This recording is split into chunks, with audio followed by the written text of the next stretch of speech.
The ambassador of Canada to the United States is with us in studio here in Washington, D.C. at Bloomberg, Ambassador Kirsten Hillman. What a day for you to stop by. It's wonderful to see you. Thank you for your time.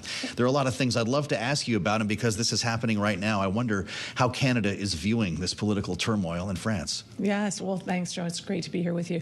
We're watching with rapt attention, like viewers are here in the U.S. and all over the world. It's a very dramatic moment, and we'll see where it takes us. I think that Canada also has a parliamentary system, so these kinds of non-confidence votes can happen in our country as well. Sure. So for that reason, I think it's all the more interesting for Canadians. Watching it a bit more closely, does this have the potential to impact Canada's relationship with France, or this is just part of the business at hand? I think it's part of the business at hand. I think that we, the relationships like these that are very strong, they transcend individual political leaders, but it's something to watch, and political watchers are very interested in the trends that are happening around the world with respect to leadership in our main allies. And there's a massive turnover happening here in the U.S. Of course, we're seeing a major transition in some European governments. There are questions about what this means, for instance, for supporting the war effort in Ukraine. What are your thoughts on that? Well, I think that the Europeans, we just had the Halifax International Security Forum, which is a large forum around exactly that, and we had a lot of NATO leaders there, and all of our sort of European allies as well as American allies. I think that there is a very strong desire to continue to support Europe, support NATO. I think that it becomes complicated through transitions because new governments have to commit to achieving the goals that they have been elected on, and those often cost money. So, but in terms of supporting the people of Ukraine, I think in that regard, the alliance remains strong. Well, part of the reason why there are questions about all of this is because of the incoming Trump administration and some of his challenges with NATO and some of his previous statements about what's happening in Ukraine. And I don't know if you have a take on that. I guess we'll watch this play out as it will once Donald Trump is in office. But you just spent some time at Mar-a-Lago, quite famously, in this sit-down with Prime Minister Trudeau and President-elect Trump. We read that this lasted over 3 hours. What was it like?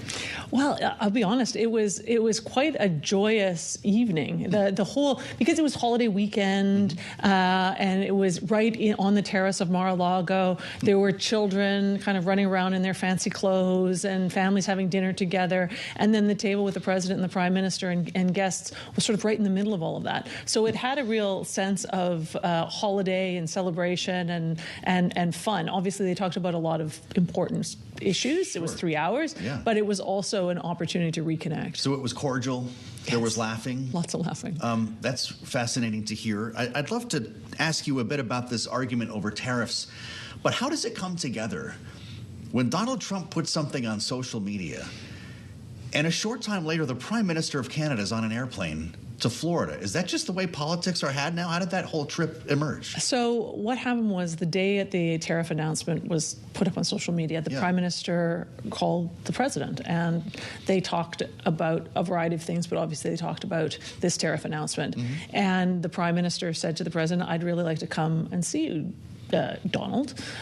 We should talk about this some more." And he said, "Well, why don't you come for dinner on Friday, 7:30 at Mar-a-Lago?" That's exactly what happened. And then the Prime Minister asked you, "Should we go?" And I said, "Yes, please." And then I guess just over the course of the few days as it came together, other guests and other sort of allies and incoming members of the Trump administration also joined in, or were going to be down there and joined in. So it was a very... It was a big table. It was a big table, and it was a very substantive table. We talked about energy. We talked about security. We obviously talked about the border a lot. That was a very important feature of the conversation. So, no, it was terrific, and we're pleased that the two leaders, who maybe in ways that people don't appreciate, have sort of a camaraderie. They've known each other for a long time, and they've developed a relationship through a lot of complicated times, COVID, and the renegotiation of NAFTA and all of it. So, well, listen to you. You sound like you're ready to go back already, because a lot of the reporting was about tension over tariffs. He's talking about 25% tariffs on goods from not only Canada, but Mexico. If that actually happens, and maybe you can tell me it won't, based on what they discussed, would Canada reply in kind? So, just to clarify, it was a lovely evening. It was fun and cordial, but the tariff discussion and discussion on the border and other priorities, these are serious discussions, and there was a lot of substantive things that were discussed as well. Of course, and maybe even more constructively so in a sense of friendship and partnership. On the tariffs, look, we don't think they're a good idea. They won't be good for Canada, and we don't think they're good for the United States. We have this massive and growing and strategic trade relationship. So we are really busy trying to make that case. Since President-elect Trump was last in office, Canadian-U.S. trade has gone up year on year since the renegotiation of the NAFTA. We are the biggest customer by far of U.S. exporters. 36 states count us as their number one export market. So it's really important, sort of in terms of actual volumes, but also in terms of what we trade together, some of the strategic goods that we don't want to be getting from our non-allied countries. So we're making that case, and we're hopeful that will win the day. Are you talking to Mexico about a concerted response, or do you worry about a split between Canada and Mexico in handling this? I think that the Canada-U.S.-Mexico economic partnership is important, and it has been a real important feature of our economic growth over the last generation. We have quite different issues to manage with the incoming administration than the Mexican government. So I think we try to cooperate and coordinate, I suppose, all together when we can.